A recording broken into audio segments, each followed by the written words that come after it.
የድሮ ፍቅር ሊቀሰቀስ ይመስላል። የፍቅርና የአብርሽ ታሪክ የድሮ ታሪካቸው ሊጀመር ነው። ከሁኔታቸው አንጻር የመጨረሻው ስቴፕ ላይ ሳም አድርጋ የሮጠችበት ፓርት ብዙዎቻችንን አሳስቦናል።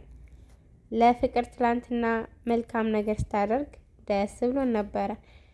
ዛሬ ላይ ደግሞ ያሳየችው ፊሊንግ ትንሽ የወደፊቱን ስሜት የሚቀሰቅስ ይመስላል።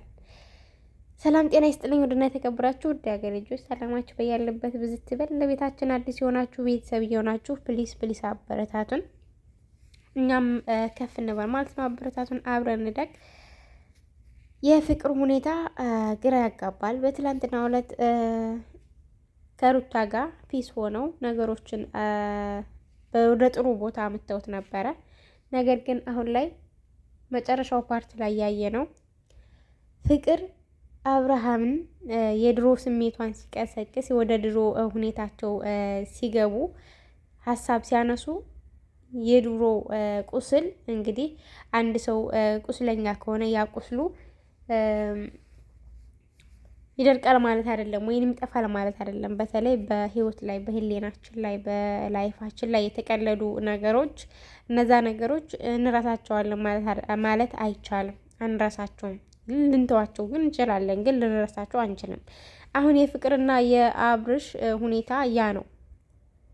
ወደ ድሮ ማንነታቸው እንዳይመለሱ ያስፈራል። ያው ወደ ድራማው ነው ታዲያ፣ ወደ እውነቱ እንዳትገቡ፣ በድራማው መልክ ወደ እውነታው እንዳይመለሱ ያስፈራል። በትላንትናው ዕለት ፍቅር ሩታና ፍቅር ሆነው አብርሽን ጎል ውስጥ አስገብተውት ነበረ። ዛሬ ግን ፍቅር ደግሞ ያደረገችው ነገር ስህተት ነው ወይስ እውነት ነው? ይህ ለተመልካችሁን ቤታችንን ላይክ ሰብስክራይብ ያደረጋችሁት ፍቅር የመጣችበት ሁኔታ ያሁኑ ብዙም አልመሰጠኝም። ፕሮሰሱ ሊበዛ ነው፣ ሊንዛዛ ነው። የሚንዛዛው ምንድን ነው እንግዲህ አንድ በፊት ከምታፈቅሩት ሰው ጋር ስራ ስትሰሩ እንዲህ አይነት ፊሊንግ ሲመጣ በጣም ከባድ ነው። የድሮ ፍቅር ሲቀሰቀስ ማለት ነው። እና አሁንም እነዚህ ሁለት ሰዎች የድሮ ፍቅራቸው እንዳይቀሰቀስ ያስፈራል። ሩታዬ እንግዲህ ጥንካሬውን ስጥሽ። ሄርሜላ ስትሄድ ፍቅር መጣይ፣ ፍቅር ስትሄድ ደግሞ ሄርሜላ ትመጣልኝ።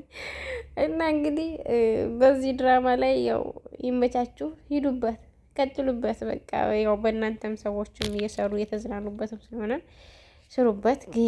ግን ፍቅር ለፍቅር አንድ ጥያቄ ወይንም እንደ ሀሳብ የምሰጠው ነገር የድሮ ቁስልሽን ወይንም ያሳለፍሻቸውን የድሮ ላይፎች ወይንም አብርሃም በተለይ በፍቅር ሁኔታ ሲጎዳ ነበረ። እነዛን ነገሮች ተመልሳችሁ እንዳትዳስሱት ፕሊዝ። እዛ መስመር ላይ መልሳችሁ እንዳትገቡ። ያው ለእናንተም ለኦዲየንስም ስትሉ ማለት ነው። በጣም ከባድ ነው ያሳለፋችሁት ወይንም ትታችሁት የመጣችሁት ላይፍ ማለት ነው። ስራ ነው ስሩ፣ ግን ወደዛ ውስጥ እንዳያስገባችሁ ጥንቃቄ አድርጉ እላለሁኝ። እና መልካም ሁሉ ያብዛላችሁ። የስራ ሰዎች ስራ መስራት ያስከብራል፣ ሀገርን ያኮራል ብሏል።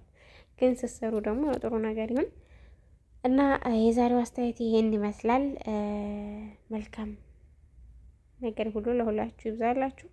ለቤታችንም አዲስ የሆናችሁ ቤተሰብ የሆናችሁ አበረታቱ ማለት ነው። እስኪ ቻናላችንን ወደ 10 ያስገቡን ፕሊዝ። እና ይመቻችሁ። ከመዳም ኩሽና ነን። ከኩሽና እስከምንወጣ ደግሞ እናንተ ደግሞ አበረታቱን ማለት ነው። ይመቻችሁ።